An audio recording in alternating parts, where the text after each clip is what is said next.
ሰበር ዜና ኢራን በአንድ ቀን ወደብ አልባ ሀገር ሆነች። የአሜሪካ ባህር ኃይል ሆርሙዝን መዝጋት ጀምረዋል። 3 የአሜሪካ አውሮፕላን ተሸካሚን ጨምሮ የጦር መርከቦች በኦማን ባህረ ሰላጤ አቅራቢያ ታይተዋል። ይህንን የባህር ላይ ወንበዴነት በማለት የፈረጀችው ኢራን በቁጣ ተሞልታ ምላሿን ለማሳረፍ በዝግጅት ላይ ስትሆን እወቁት አንድም የገልፍ ወደብ ደና አይሆንም ብላለች ኢራን። ዶናልድ ትራምፕ በበኩላቸው ወደ አሜሪካ እገዳ የሚጠጉ የኢራን መርከቦች እስከ ወዲያኛው ይሸኛሉ ሲሉ አስጠንቅቀዋል። እስራኤል ይህንን የአሜሪካ ውሳኔና ድርጊት በይፋ እንደምትደግፍ ስታስታውቅ፣ ብሪታንያ ደግሞ ለአሜሪካ ጀርባዋን ሰጥታለች። ሌላው አስደንጋጭ መረጃ አዲሱ የኢራን መንፈሳዊ መሪ ሞጅታባ ሐሚኒ የኒውክሌር ጦር መሳሪያ ዙሪያ እጅግ ከባድ የተባለ ትዕዛዝ ለሀገራቸው አስተላልፈዋል። ዓለም ትንፋሿን ውጣ በምትመለከትበት በዚህ ወቅት በታላቋ አሜሪካና በኢራን መካከል ያለው ፍጥጫ ወደ ለየለት የጦርነት እሳትነት ተቀይረዋል። በሌላ በኩል የእስራኤል መከላከያ ኃይል ሊባኖስ ላይ ጥቃት ሲፈጽም፣ ሄዝቦላ ደግሞ እስራኤል ላይ ሮኬት ተኩሰዋል። በሌላ በኩል የፓኪስታኑ ጠቅላይ ሚኒስቴር ዛሬም ለዓለም አስደሳች ዜና አሰምተዋል። በተቃራኒው ደግሞ ፕሬዝዳንት ዶናልድ ጄ ትራምፕ ነገር ማበላሻታቸውን ቀጥለዋል። ሁሉንም በዝርዝር ታደምጡታላችሁ። ጤና ይስጥልኝ ውድ ተመልካቾቻችን፣ አሁን የተሰሙ ሰበር መረጃዎችን እኔና ባልደረባይ አጠናክረን ይዘንላችሁ መጥተናል። ቀደም ሲል የሰማችሁትንና ሌሎችም ሰበር መረጃዎችን በዝርዝር ይዘናል። አብራችሁን ቆዩ። በቀጣይ ፈጣንና እውነተኛ ሰበር መረጃዎችን ለማግኘት ቻናሉን ሰብስክራይብ በማድረግ የዶል ምልክቷን በመጫን ቤተሰብ ይሁኑ። ይህንን መረጃ ደግሞ ላይክ በማድረግ ቤተሰብነታችሁን አጠናክሩ። አሁን መረጃዎቹን በዝርዝር እንመለከታለን። እስከ መጨረሻው አብራችሁን ቆዩ።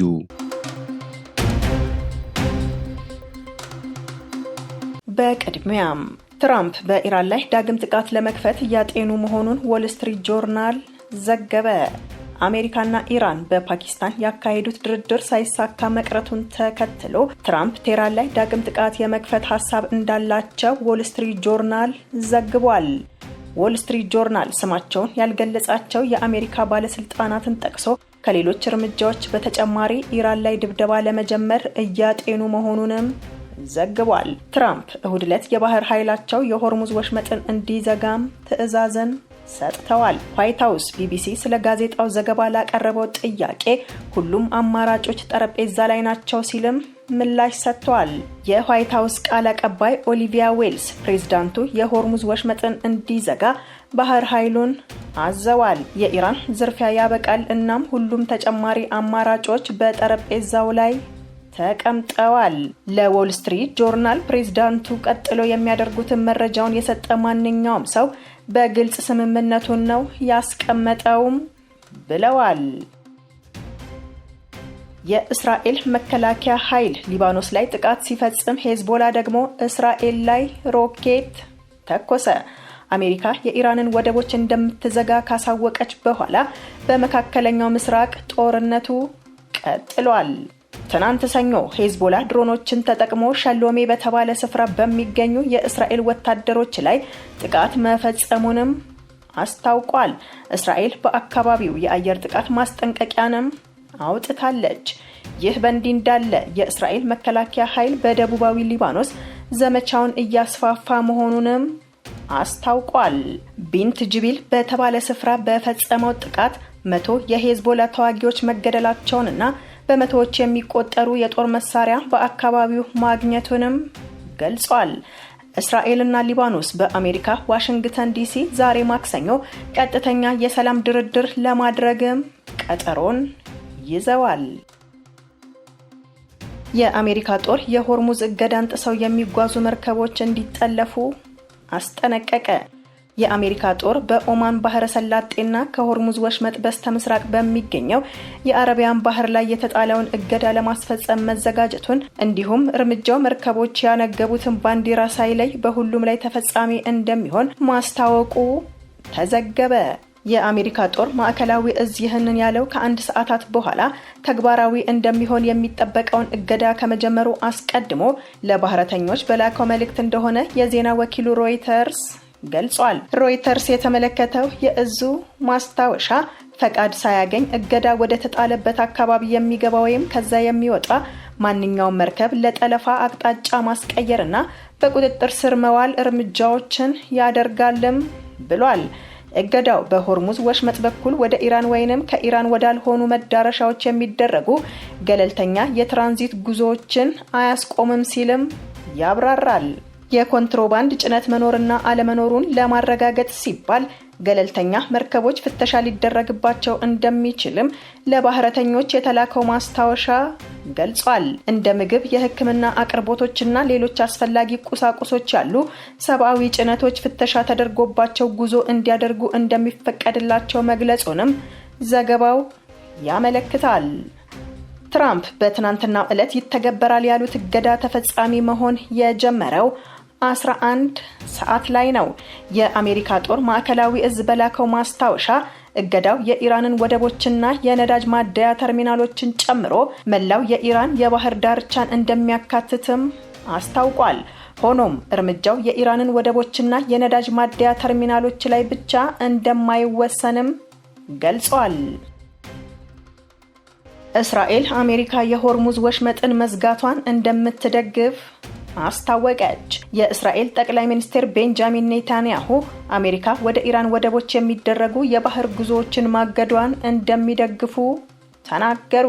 ጠቅላይ ሚኒስትሩ ለካቢኔያቸው በቪዲዮ ባስተላለፉት መልእክት ፕሬዝዳንት ትራምፕ የባህር ጉዟቸው ላይ እገዳ ለመጣል ወስነዋል፣ በእርግጥም ይህንን ጠንካራ አቋም እንደግፈዋለንም ብለዋል። አሜሪካና ኢራን ፓኪስታን ውስጥ ካደረጉት ውጤት አልባው ንግግር በኋላ እሁድ ዕለት ከምክትል ፕሬዝዳንት ጄዲ ቫንስ ጋር መነጋገራቸውንም ገልጸዋል። ቫንስ ዋነኛው ጉዳይ ሁሉንም የበለጸጉ ወይንም የኒውክሌር ቁሳቁሶች ማስወገድና ምንም ተጨማሪ የማበልጸግ ተግባር እንደማይኖር ማረጋገጥ ላይ ያተኮረ ነበር ሲሉ እንደነገሯቸው ኔታንያሁ በቪዲዮ መልእክታቸው አንስተዋል። እንደ ኔታንያሁ ገለጻ የአሜሪካው ምክትል ፕሬዝዳንት ከፓኪስታን የተመለሱበት አውሮፕላን ውስጥ ሆነው የደወሉላቸው ሲሆን ከኢራን ጋር የሚደረገው ንግግር የደረሰበትን ደረጃ በተመለከተ ዝርዝር ማብራሪያን ሰጥተዋቸዋል። ጠቅላይ ሚኒስትሩ አክለውም አሜሪካና እስራኤል ያላቸው ግንኙነት በመካከላቸው መራራቅ እንዳለ ከሚጠቁሙ አስተያየቶች ፍጹም ተቃራኒ እንደሆነም ተናግረዋል። የአሜሪካ አውሮፕላን ተሸካሚን ጨምሮ 3 የጦር መርከቦች በኦማን ባህረ ሰላጤ አቅራቢያ ታዩ። የአሜሪካው ፕሬዝዳንት ዶናልድ ትራምፕ ወደ ኢራን ወደቦች የሚጓዙና ከወደቦቹ የሚወጡ መርከቦችን እንቅስቃሴ ለማገድ ያስቀመጡት የጊዜ ገደብ 11 ሰዓት ላይ ተጀምሯል። ቢቢሲ ቬሪፋይ የሳተላይት ምስሎችን በመጠቀም የፕሬዝዳንቱ እገዳ ምን ሊመስል እንደሚችልም ለመረዳት ሲሞክር ቆይቷል። ቅዳሜ ዕለት የተነሱ የሳተላይት ምስሎች እንደሚያሳዩት ግዙፉ የአሜሪካ አውሮፕላን ተሸካሚ መርከብ ዩኤስኤስ አብርሃም ሊንከን በኦማን ባህረ ሰላጤ ምስራቃዊ ጫፍ በኩል ላይም ይገኛል። ግዙፉ የጦር መርከብ ያለበት ርቀት ከኢራን የባህር ዳርቻዎች ያለው ርቀት 200 ኪሎ ሜትር ገደማ ነው። የኢራን ጦርነት ከተጀመረ አንስቶ ይህ የኒውክሌር ጦር መሳሪያ የታጠቀ መርከብ በዚህ ልክ ወደ ባህረ ሰላጤው ቀርቦ ታይቶም አያውቅም። በሳተላይት ምስሉ ላይ የሚታዩት በቅርበት ያሉ ሌሎች መርከቦች ያላቸው ቅርጽና ግዝፈት ከአሜሪካ ባህር ኃይል የሚሳኤል አውዳሚ መርከቦች ጋርም ተመሳሳይነት አለው። እነዚህ መርከቦች ከአውሮፕላን ጫኙ ዩኤስኤስ አብርሃም ሊንከን ጋር በአንድነት እንቅስቃሴ የሚያደርጉ እንደሆኑም ይገመታል።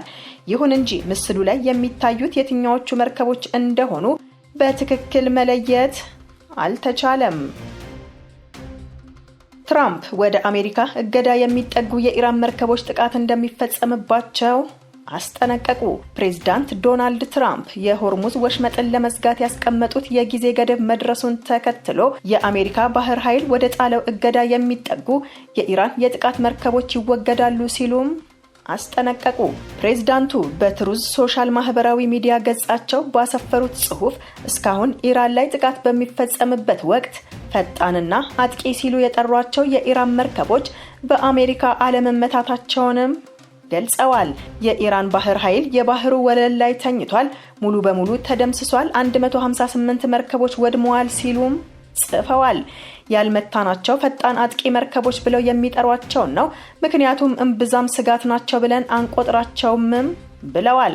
ፕሬዝዳንቱ አክለውም ከነዚህ መርከቦች የትኛውም ወደ ጣልነው እገዳ የሚመጣ ከሆነ ባህር ላይ በነበሩ የአደንዛዥ እጽ ሻጮች ጀልባዎች ላይ የተጠቀምነው የግድያ ስርዓትን በመጠቀም ወዲያውኑ ይወገዳል በማለትም አስጠንቅቀዋል።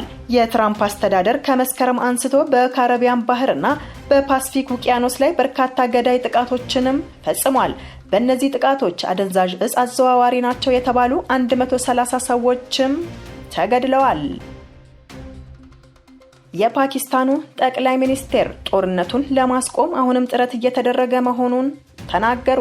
የቅዳሜ ዕለቱን ድርድር ያስተናገዱት የፓኪስታን ጠቅላይ ሚኒስትር ሼህባዝ ሻሪፍ በአሜሪካና ኢራን መካከል የሚደረገውን ጦርነት ለመቋጨት የሚደረገው ጥረት መቀጠሉን ተናገሩ። የሁለቱ ሀገራት ልዑኮች ቅዳሜ ዕለት በፓኪስታን ዋና ከተማ ኢስላማባድ ተገኝተው ለ21 ሰዓታት የዘለቀ ድርድር ቢያደርጉም ስምምነት ላይ ሳይደርሱም ተለያይተዋል። የፓኪስታኑ ጠቅላይ ሚኒስትር ትናንት ባስተላለፉት መልእክት ጉዳዩን ለመፍታት ሙሉ ጥረት እየተደረገ እንደሆነ ልነግራችሁ እፈልጋለሁም ብለዋል። የተኩስ አቁሙ አሁንም ዘልቋል። አሁን እየተናገርኩ ባለሁበት ሰዓትም ቀሪ ጉዳዮችን ለመፍታት ጥረቶች እየተደረጉ ነው ሲሉም ለካቢኔያቸው መናገራቸውን የዜና ወኪሉ አጃንስ ፍራንስ ፕረስ ኤኤፍፒ ዘግቧል። የአሜሪካ ባህር ኃይል ሆርሙዝን መዝጋት ጀመረ። የአሜሪካ ባህር ኃይል ሚያዝያ 5 2018 ዓመተ ምህረት 11 ሰዓት ላይ ሆርሙዝን እዘጋለሁ ማለቱን ተከትሎ ሰርጡ ላይ የሚወሰደው እርምጃ ገቢራዊ መሆን ጀምሯል። የአሜሪካ ማዕከላዊ እዝ ሴንትኮም ኃላፊነት ወስዶ የሰርጡን እንቅስቃሴ እንደሚቆጣጠርም አሳውቋል። የአሜሪካው ፕሬዝዳንት ዶናልድ ጄ ትራምፕ የኢራን መርከቦች ወደ ከለከልነው የሰርጡ ክፍል ብቅ ካሉ እስከ ወዲያኛው ይሸኛሉ በሚል ዝተዋል። ወደ ኢራን ወደቦችና ከኢራን ወደ ሰርጡ መንቀሳቀስን ከእንግዲህ አታስቡት በሚል እዙ ወደ ስራ ገብቷል። የኢራን ኃይሎች ቃል የገቡትን አልፈጸሙም ያሉት ሪፐብሊካኑ ትራምፕ ኢራንን ጫና ውስጥ ለማስገባት ሁነኛ እርምጃ ነውም ብለዋል። የቴሄራን አብዮታዊ ዘብ ኃይል በዓለም አቀፍ የውሃ መስመሮች ላይ የሚጣሉ ገደቦች ዓለም አቀፍ ሕግጋትን የሚጥሱ ነው በሚል አሜሪካንን ወቅሰዋል። እርምጃ እንደሚወስድም የኢራን ኃይሎች ዝተዋል። የአሜሪካ አውሮፕላን ተሸካሚ የጦር መርከብና 2 አውዳሚዎች በኦማን ባህረ ሰላጤ ላይ መስፈራቸውም ታውቋል። እወቁት፣ አንድም የገልፍ ወደብ ደህና አይሆንም ስትል ኢራን አስጠነቀቀች።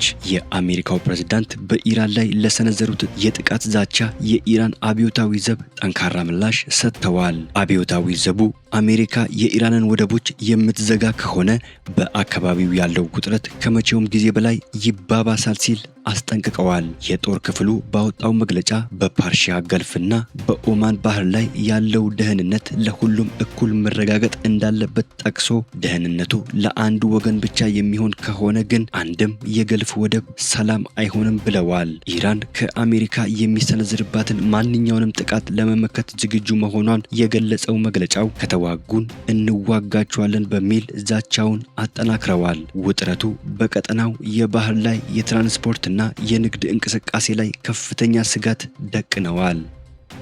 እስራኤል ይህንን የአሜሪካን ውሳኔና ድርጊት በይፋ ስትደግፍ፣ በተቃራኒው ደግሞ ብሪታንያ ለአሜሪካ ጀርባዋን ሰጥታለች። ብሪታንያ በሆርሙዝ ወንዝ ላይ አሜሪካ የፈጸመችውን እገዳ በይፋ ተቃወመች። ተንታኞች የብሪታንያ ተቃውሞ ለአሜሪካ ጀርባዋን መስጠት መቀጠሏን እንደሚያመላክት እየገለጹ ይገኛሉ።